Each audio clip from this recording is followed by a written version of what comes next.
I finished off Part-Time the series, My Bromance the series, and even Entangled with You, and I'm halfway through Grey Rainbow as well. More on this in a second here at Fudanshi.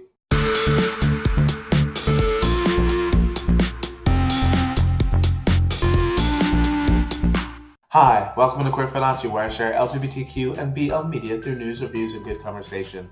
My name is Devin Jackson Randall, and today is Wednesday, which means it's time for the reviews section of that. This is the last week's queer reviews, where I talk about any of the BL or LGBTQ media that I talked about last week on my blog. This is the non-spoiler conversation. If you guys want the spoilers, there are links in the description to each and every one of the blog posts. So let's get talking. First, we're going to be talking about Part-Time the series. If you guys don't know, Part-Time the series is a TV show from Thailand. It is about a bunch of college students who are struggling to figure their lives out. Some are trying to find romance, some of them are trying to find a job, some of them are trying to reach their goals, and so on and so forth. There are multiple wonderful characters that you can follow, such as Mong, who is a hardworking individual who starts off the show being homeless. There is White, who is a rich girl who comes from a rich household, who has an overbearing mother, and is also secretly making out with her roommates. Right there is T, who is trying to become a boxer and is falling in love with Hall, who is a rich boy, and so on and so forth. There's a lot of characters, alright? And now that I've finished the show, I've seen all of 26 episodes. It took me a little bit, just a little bit, but I'm happy to say that I really enjoyed it. This is my favorite Thai TV show as of yet. It's never too over dramatic. It's never like, I don't know, it's never gone to soap opera levels, right? Or it's never gone to extremes. It's just been very realistic, and it's just presenting about normal life, right? And yes, there are dramatic things that happen. There are things that are like, whoa, did that really just happen to that character, right? But at the same time, it isn't, I don't know, How to Get Away with Murder, for instance. In addition to that, there is great characterization. The show really is an ensemble piece and focuses on each and every character, at least for a little bit.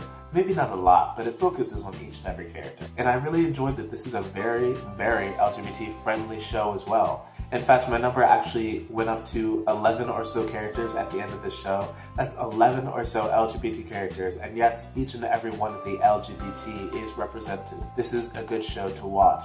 Pleasant, 26 episodes, just go give it a try. If you want to go check it out, there's a YouTube channel that has all the episodes, though untranslated, but in addition, Just BL Things, it has translated all 26 episodes. Next we have My Bromance the series, which was a TV spin-off of an original movie, which I've talked about, like here. It's essentially about two boys, Golf and Bank. And the story kind of focuses on their relationship at two different time periods.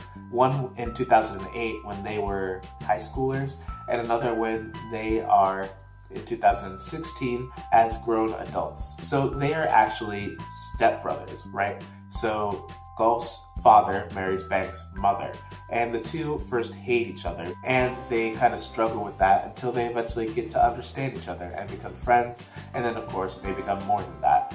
And then of course, some things don't really work out that way. And then in addition, in the future, Bank is now an adult, he is an academic, and he's engaged, and he comes back home after being gone for some amount of time. And so does Golf, who happens to have been gone for some amount of time. And Bank really has this decision of, who will I stay with, right? It's alright. I'm not in love with it, I'm not in hate with it. I particularly loved lots of aspects of it, though. One thing is that this series was really focused on let's have multiple seasons, right? They knew from the get-go they were going to get a second season. And you can see that with the flow in which the show had. The show very much focused on the past story and how the two fell in love and what their story was from there. And not only that, it focused on the other characters as well. It has a very interesting episode in its third act about a gay teacher mentor that all the students have, and a kind of scandal that he has. And I really liked that. Whereas in the future kind of was stale. It was boring and stale at the start. It got to get a little interesting at the end, but then the show ended. So it's like, whatever. But then, once again, of course, they knew that they were going to get a second season, or at least they were hoping so. So they left a lot of leeway and room for more story, especially in the future present storyline. In addition, this separate time period also added a lot of interesting aspects. Like, you could see the differences in the times. Just back in 2008, there was still so much misunderstanding and hatred towards LGBT characters. And now in the future, or present, there's a lot of like, oh, you're getting married? That's great, yay, go get married, blah, blah, whatever. Or at least trying to understand the situation, right? In addition to that, they kept the actors the same in both time periods. So we have this, like, a 20-year-old actors who are also trying to act like they're 15, 14. It is a very hard thing to do, and I really appreciate the actors really committing to the roles in both ages. I never really loved this series, but I did enjoy it, and I'd say go check it out. You can check this out on YouTube.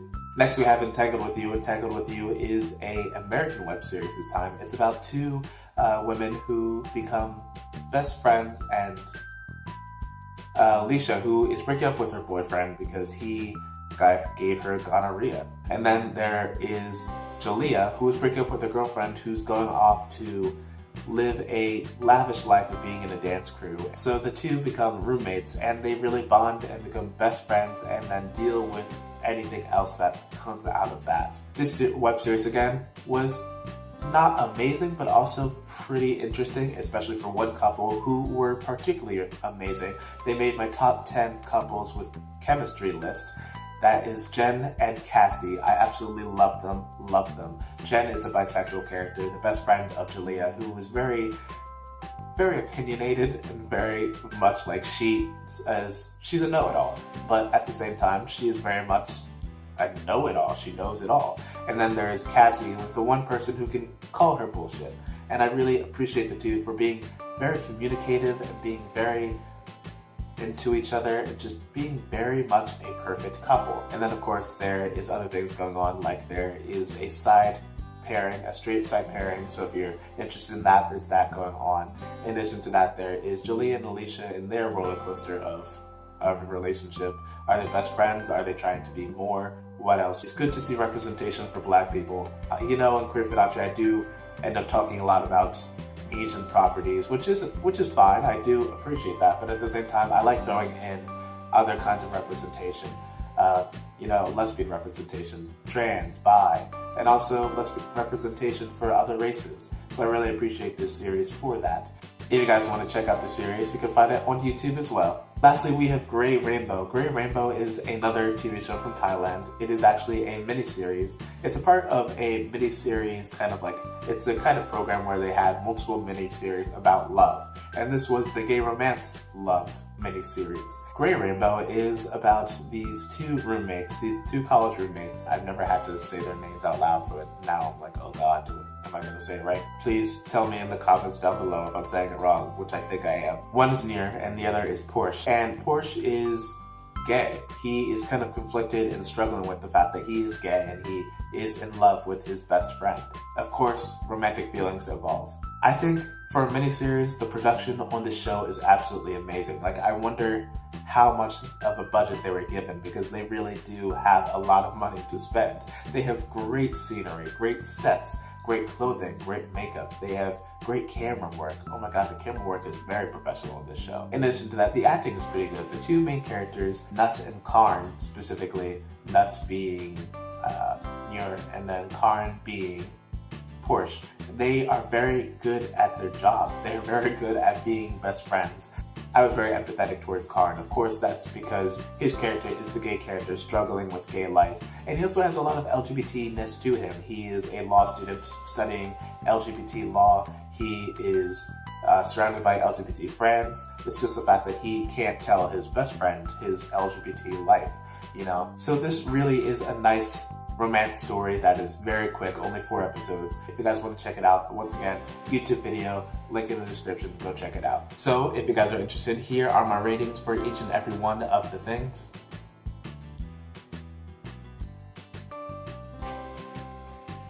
I don't know what I'm doing. And anyway, and then in addition to that, if you guys want to know what we're talking about for next week, here you go.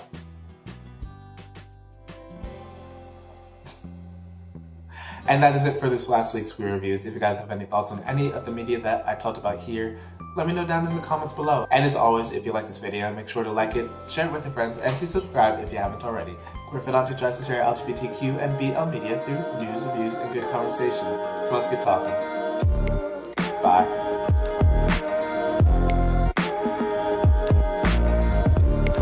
And Gray Rainbow.